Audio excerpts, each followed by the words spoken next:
Menurut Federasi Serikat Pekerja BUMN strategis, penurunan tarif interkoneksi tidak menjamin tarif kepada pelanggan ikut turun.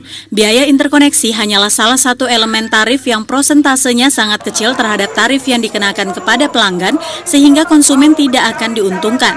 Justru dengan penurunan tarif interkoneksi, akan ada operator yang dirugikan sementara operator lainnya diuntungkan, terutama operator asing yang beroperasi di Indonesia, sehingga hal ini dinilai tidak adil. Ketua Umum Federasi Serikat Pekerja BUMN Strategis Wisnu Adi Wuryanto mengatakan, unjuk rasa yang dilakukan oleh pihaknya hari ini untuk meminta kepada pihak DPR RI mencarikan solusi terbaik, adil dan transparan agar jangan hanya pihak-pihak tertentu yang diuntungkan seperti operator asing sementara negara mengalami kerugian. Melihat adanya indikasi kerugian negara, Wisnu mengatakan pihaknya sedang mengkaji untuk melaporkan hal ini kepada pihak KPK dan BPK RI. Jadi kita menuntut masalah regulasi yang dikeluarkan oleh pemerintah mengenai ketidakadilan mengenai regulasi tadi interkoneksi di masalah komunikasi. Dalam hal ini memang Federasi BUMN Strategis memfasilitasi dari kawan-kawan teriakan-teriakan dari kawan-kawan Telkom dan Telkomsel. Anggotanya memang Federasi BUMN Strategis tidak hanya itu, ada Telkom, Telkomsel, kemudian Indonesia Power, PJB, PLN, Pertamina, dan awak kabin Garuda. Itu makanya hari ini kita lakukan orasi untuk teriak ke umum supaya umum juga tahu.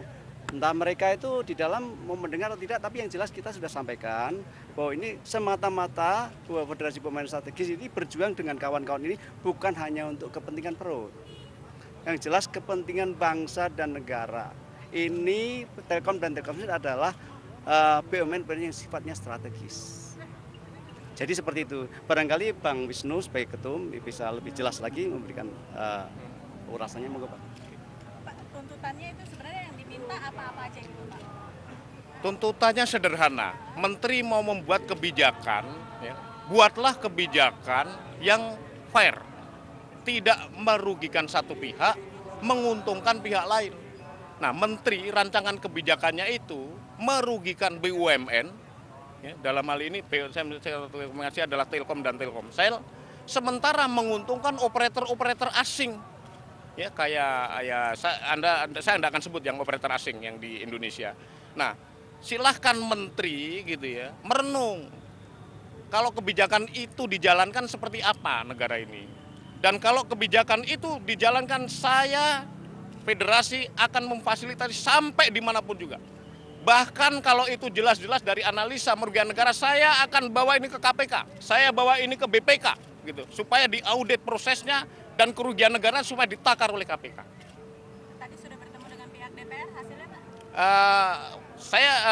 Pihak DPR sebetulnya tujuannya pada saat hari ini, gitu ya, mereka akan rapat kerja dengan Pak Rudiantara.